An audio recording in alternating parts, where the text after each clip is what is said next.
So hey guys, welcome back to our channel. तो आज की इस वीडियो में अपन कवर करने वाले हैं डिविडेंड से रिलेटेड। जो पिछले टॉपिक में अपन ने वीडियो में अपन ने कंसेप्ट किया था डिविडेंड का, उसी की एप्लीकेशन इस इलस्ट्रेशन 5 में अपन करने वाले हैं। तो चलिए स्टार्ट करते हैं वीडियो को। क्वेश्चन पढ़ते हैं यहाँ पर कि एच लिमिटेड जो है एक्वायर कर रहा है 3000 share in H limited subsidiary में। उसने जो यहाँ पर 3000 शेयर जो यहाँ पर उसने एक्वायर किए हैं और उसकी कॉस्ट यहाँ पर बताई हुई है 4,80,000 रुपये। मतलब उसने सब्सिडरी में जो 3,000 शेयर्स एक्वायर किए उसके लिए उसने पे किए हैं 4,80,000 रुपये। तो ये इसकी जो है क्या बन जाएगी, ये इसकी कॉस्ट बन जाएगी। और डेट ऑफ जो एक्विजिशन की अपन को डेट दे रखी है एक्विजिशन की, ये 31/7/2011। तो ये हो जाएगी अपनी डेट ऑफ एक्विजिशन। आगे बोल रहा है the capital of S limited, मतलब जो सब्सिडरी की कैपिटल बताया है उसमें बताया कि 5,000 शेयर्स है जिसमें 100 ईच के फुली पेड ऑफ शेयर्स हैं। इसके अलावा सब्सिडरी का जो P&L अकाउंट का बैलेंस बताया हुआ है 2011 का ओपनिंग बैलेंस बताया यहाँ पर ₹1,25,000। और इसके अलावा जो है profit for the year was 3 lakh यहाँ पर बताया हुआ है। तो सब्सिडरी के अपन को इन्फॉर्मेशन यहाँ पर दी हुई है। सबसे पहले अपन को क्या बताया है, सबसे पहले अपन को बताया है यहाँ पर इक्विटी शेयर कैपिटल। इसके बाद अपन को सब्सिडरी का इन्फॉर्मेशन दिया है P&L का। इसके बाद प्रॉफिट का इन्फॉर्मेशन अपन को दिया है। ठीक है, तो 3 इन्फॉर्मेशन अभी तक अपन को मिल गई है सब्सिडरी की। आगे बोल रहे हैं the end of the year it declares a dividend of 40% dividend declare करता है। अब एक बात जो आपको समझनी पड़ेगी, डिविडेंड किस पे यहाँ पर डिक्लेयर होता है, फेस वैल्यू पर। तो डिविडेंड हमेशा फेस वैल्यू पर आप कैलकुलेट करेंगे। आगे बोल रहा है record the entries in the books of H limited, holding के बुक्स में अपन को एंट्रीज यहाँ पर बतानी है। साथ ही बोल रहे हैं कि डिविडेंड के रेस्पेक्ट में क्या एंट्री आप करोगे। और assume calendar year as a financial year, मतलब जो 1 अप्रैल वाला आपको नहीं लेना है। 1 जनवरी से स्टार्ट होकर 31/12 जो 2011 तक जो है आपका फाइनेंशियल ईयर चलने वाला है। तो चलिए इसका सॉल्यूशन देखते हैं हम। ठीक है, तो बुक के सॉल्यूशन पर जो है आपको ध्यान नहीं देना है। मैं जैसे जैसे आपको बताता जा रहा हूँ वैसे वैसे आप इसको फॉलो करते जाइए। सबसे पहले क्वेश्चन में बात की है डिविडेंड की है, तो डिविडेंड का अभी तक पॉइंट नहीं आया था। मैंने आपको पिछले कॉन्सेप्ट में डिविडेंड का वीडियो में पिछले कॉन्सेप्ट में यहाँ पर बता दिया है डिविडेंड कैसे यहाँ पर अपन को वो करना पड़ता है ट्रीटमेंट। और यहाँ पर क्वेश्चन में दिया हुआ है, देखो मैंने टाइमलाइन यहाँ पर बना दी है कि 1 जनवरी जो है और 31/12/2011 तक जो है फाइनेंशियल ईयर जो है एंड हो रहा है। और अपनी डेट ऑफ एक्विजिशन क्वेश्चन में बोल रही थी 31/7/2011। तो 31/7/2011 अपनी डेट ऑफ एक्विजिशन हो चुकी है। अब अपन को बांटना है प्री और पोस्ट का। तो डेट ऑफ एक्विजिशन से जो भी पहले का पीरियड होगा ये पूरा प्री हो जाएगा, इसके बाद का जो भी पीरियड होगा अपने पोस्ट हो जाएगा। देखिए 5 महीने ये पोस्ट के निकल गए और 7 महीने जो अपने प्री के निकल चुके हैं। अब देखिए क्वेश्चन क्या बोल रहा है। क्वेश्चन में बताया गया है कि at the end of year it declares the dividend of 40%। तो क्वेश्चन में ऐसी जानकारी नहीं दी कि डिविडेंड किस प्रॉफिट से दिया हुआ है।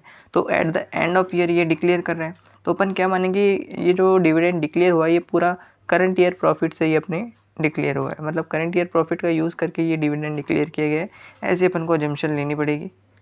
ठीक है, तो अब अपन क्या करेंगे, जैसे डिविडेंड अपन को पता चल गया कि करंट ईयर प्रॉफिट से डिक्लेयर हुआ है, तो अब अपन देखेंगे जो ये रिसोर्सेज यूज़ हुए हैं इसमें प्री का कितना हिस्सा है और पोस्ट का कितना हिस्सा है, ये अपन को बाइफरकेट करना पड़ेगा। पर सबसे पहले अपन निकाल लेते हैं कितना, 40% डिविडेंड। यहाँ पर क्वेश्चन में बोला है कि 40% डिविडेंड डिक्लेयर किया है। तो 40% को अपन ने यहाँ पर निकाल लिया फेस वैल्यू का। फेस वैल्यू क्वेश्चन में दी हुई थी, देखिए 5,000 शेयर 100 ईच, मतलब 5 लाख हो गए। तो 5 लाख का अपन क्या निकालेंगे, 40%, तो ये आ जाएगा अपने 2 लाख। तो 2 लाख रुपीज़ अपने डिविडेंड यहाँ पर निकल गया है। इसके बाद जो है अपन बाइफरकेट करेंगे कितना होल्डिंग का हिस्सा है, कितना सब्सिडरी का हिस्सा है। होल्डिंग का अपने हिस्सा यहाँ पर निकालने के लिए अपन क्या करेंगे, सबसे पहले अपन को क्या चाहिए कि अपन को निकालने पड़ेंगे कितने परसेंट, मतलब पैटर्न ऑफ शेयर होल्डिंग क्या है। मैंने आपको बताया स्टेप 1 में अपन पैटर्न ऑफ शेयर होल्डिंग पता करते हैं।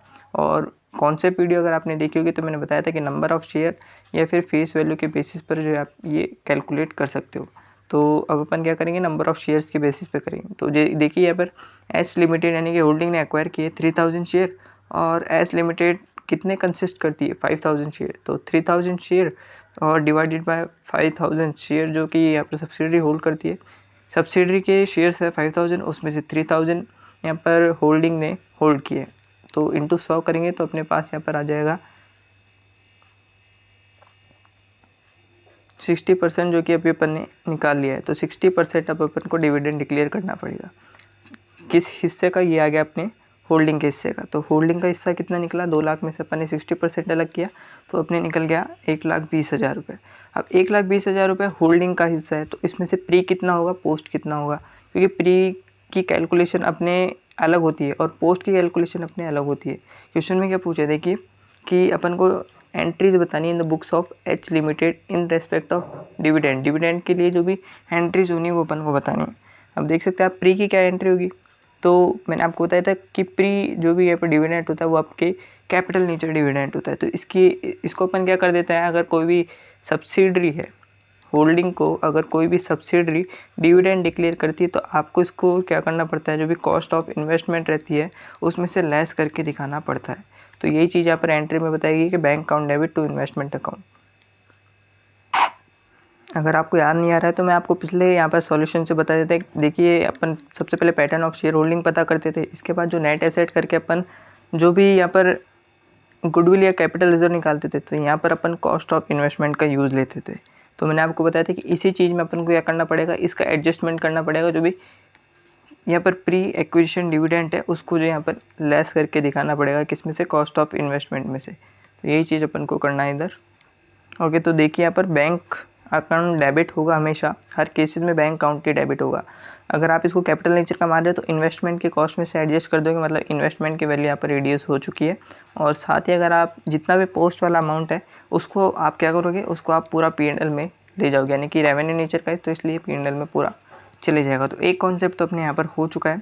क्वेश्चन में आपको एक और सॉल्यूशन यहाँ पर दिया हुआ है कि अगर डिविडेंड आपके डिक्लेयर होता है कहाँ से, आउट ऑफ लेटर्स प्रॉफिट। मतलब लेटर्स प्रॉफिट का मतलब क्या है, एक बार वापस से इस चार्ट पे आइए। देखिए लेटर्स प्रॉफिट मतलब यहाँ से यहाँ तक का जो भी प्रॉफिट आया ना आपका, इसमें से अगर डिविडेंड डिक्लेयर किया जाए तो क्या कंडीशन होगी और क्या यहाँ पर इसका इम्पैक्ट होगा। तो देखिए मैंने यहाँ पर एक और से फिर से डायग्राम बनाया हुआ है। ये आ गया अपने प्री जो भी यहाँ पर प्रॉफिट है, अपने करंट ईयर का प्रॉफिट मैंने आपको बताया था कि कितना है। ये देखिए करंट ईयर का 3 लाख यहाँ पर प्रॉफिट बता दिया था। तो 3 लाख को अपन ने बाइफरकेट कर दिया यहाँ पर 2 हिस्सों में, एक तो प्री में और एक पोस्ट में। तो क्वेश्चन बोल रहा है कि अगर आप पोस्ट में से यहाँ पर पूरा डिविडेंड डिक्लेयर करो तो क्या इससे क्या इम्पैक्ट आएगा। तो यही चीज़ अब अपन करने वाले हैं। देखिए सबसे पहले आपको क्या देखना पड़ेगा कि जो भी आप पोस्ट डिविडेंड डिक्लेयर कर रहे हो वो कितना हिस्सा निकल रहा है। देखिए 1,25,000 रुपये 5 महीने का, और टोटल मंथ्स कितने यहाँ पर 12 मंथ्स है। तो 12 मंथ्स के हिसाब से 5 मंथ का निकाल लेंगे अपन 1,20,000 का। ये हो गया अपने पास प्रॉफिट, ये पूरा पोस्ट प्रॉफिट हो चुका है। इसके बाद आपको देखना है कि ये इसमें से जो है पर डिविडेंड जो डिक्लेयर किया जा रहा है 40%, वही चीज़ आएगी कि 5 लाख का 40% अपन निकालेंगे, कितना आएगा 2 लाख। तो मतलब अपन को टोटल डिविडेंड डिक्लेयर कितना करना है, देखिए यहाँ पर 2 लाख, पर अपने पास रिसोर्सेज पोस्ट के कितने अवेलेबल है, ओनली 25,000। तो अपन ये मान के चलेंगे कि अपन ने जो यहाँ पर बाकी का जो डिविडेंड है 75,000 को जो डिविडेंड है बचा हुआ, वो अपन ने प्री में से किया है। तो यही चीज़ इसमें क्वेश्चन में अपन को एप्लीकेशन करके इसकी जर्नल एंट्री बना देंगे। देखिए तो आपको पता है कि पोस्ट की एंट्री जो होती है वो अलग होती है, प्री की एंट्री जो है अलग होती है। पोस्ट की एंट्री करते हैं अपन bank account debit to investment account, pre की अपन एंट्री करते हैं bank account debit to investment account, और पोस्ट की एंट्री करते हैं bank account debit to P&L account. तो इसी की एंट्री आपको कैसे करनी है, सिर्फ आपको होल्डिंग वाले हिस्से को निकालना है। जैसे मैंने आपको बताया था, देखिए 1,25,000 अपन सबसे पहले यहाँ पर पोस्ट का एडजस्टमेंट करते हैं। तो पोस्ट का आप बांटोगे कितना होल्डिंग का है इसमें से और कितना सब्सिडरी का है। तो अपन ने 60% बताया था कि यहाँ पर जो होल्डिंग का हिस्सा है 60% निकलेगा। तो 60% आप देख सकते हैं यहाँ पर कितना निकल रहा है 75,000। तो 75,000 की जो एंट्री होगी वो होगी अपने, ये पूरा किसका है, ये देखिए पोस्ट का है। तो इसकी एंट्री जो है पूरी P&L रेवेन्यू नेचर मानती होगी। तो bank account debit to P&L account, ये इसकी एंट्री हो जाएगी। इसके बाद बात करते हैं बचे हुए हिस्से की। तो बचा हुआ हिस्सा कितना था, 75,000 बच गया था, जो अपन ये मान के चल रहे थे कि ये प्री में से हुआ होगा। तो प्री में से अब होल्डिंग का कितना हिस्सा है, अपन को जो एंट्रीज करनी है केवल होल्डिंग की करनी है।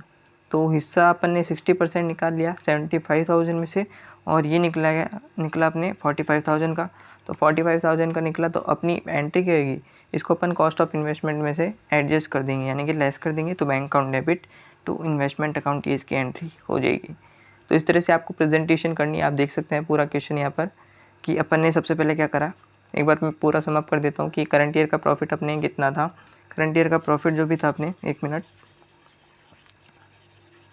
ओके, यहाँ पर देख सकते हैं करंट ईयर का प्रॉफिट था 3 लाख। उसमें से अपन ने सबसे पहले DOA करके यहाँ पर प्री और पोस्ट का प्रॉफिट निकालिए कि कितना प्री का है और कितना पोस्ट का है। तो पोस्ट अपन ने प्री और पोस्ट अलग अलग कर दिया। फिर इसमें से अपन लेंगे किसका, जो भी फेस वैल्यू उसका 40% अपन ने जितना डिविडेंड डिक्लेयर हुआ है, यानी कि 2 लाख डिविडेंड डिक्लेयर हुआ, उसमें से होल्डिंग का हिस्सा निकालिए, क्योंकि क्वेश्चन में पूछा है कि entries in the books of H limited. Holding का हिस्सा निकाल लिया, उसमें से प्री कितना है, पोस्ट कितना है। प्री की एंट्री अलग होती है और पोस्ट की एंट्री अलग होती है, वो मैंने अभी आपको बता दिया है। इसके बाद क्वेश्चन बोल रहा है कि आप पूरा ही अगर लेटेस्ट प्रॉफिट यानी कि पोस्ट वाले प्रॉफिट से अगर आप डिविडेंड डिक्लेयर करो पूरा ही, तो क्या इम्पैक्ट आएगा। तो पोस्ट वाले से करेंगे तो अपन क्या करेंगे, जितना भी पोस्ट वाला हिस्सा है उसको अलग अपन ने कर लिया है। देखिए एक बार फिर से मैं आपको बता रहा हूँ। ओके, तो यहाँ पर देख सकते हैं आप, जो भी पोस्ट वाला हिस्सा था अपन उसको ले लिए 1,25,000 रुपये अपने प्रॉफिट निकल गया। तो 1,25,000 रुपये में से अब अपन डिक्लेयर करेंगे, जिसमें से 1,25,000 रुपये पूरे यूज़ हो गए, पर अपन को डिविडेंड डिक्लेयर करना है 2 लाख रुपीज़ का, तो बाकी का प्री से अपन यूज़ कर लेंगे। टोटल 2 लाख का डिविडेंड अपने यहाँ पर हो गया। अब इसमें से हिस्सा निकालेंगे, कितना हिस्सा होल्डिंग का है और कितना हिस्सा अपने सब्सिडरी का है। तो यही चीज़ अपन ने करी, 60% होल्डिंग अपन को चाहिए क्योंकि एंट्रीज इसी की बुक्स में करनी है। तो 60% निकाल लिया प्री पोस्ट में से और 60% निकाल लिया प्री वाले में से, और इनके एंट्रीज अकॉर्डिंगली अपन ने कर दी। तो होप तो आपको वीडियो अच्छी लगी होगी। वीडियो अच्छी लगी हो तो कमेंट में ज़रूर से बताइएगा वीडियो कैसी बनी है, और अगर आपके कुछ सजेशंस वगैरह है तो आप कमेंट बॉक्स में ज़रूर से बताइएगा। साथ ही अगर आपने पूरी प्लेलिस्ट अगर आपको चाहिए तो आप जो है डिस्क्रिप्शन में चेक कर सकते हैं, इसकी प्लेलिस्ट जल्द ही बना दी जाएगी। तो फिर मिलते हैं नेक्स्ट वीडियो में, तब तक के लिए टेक केयर, गुड बाय।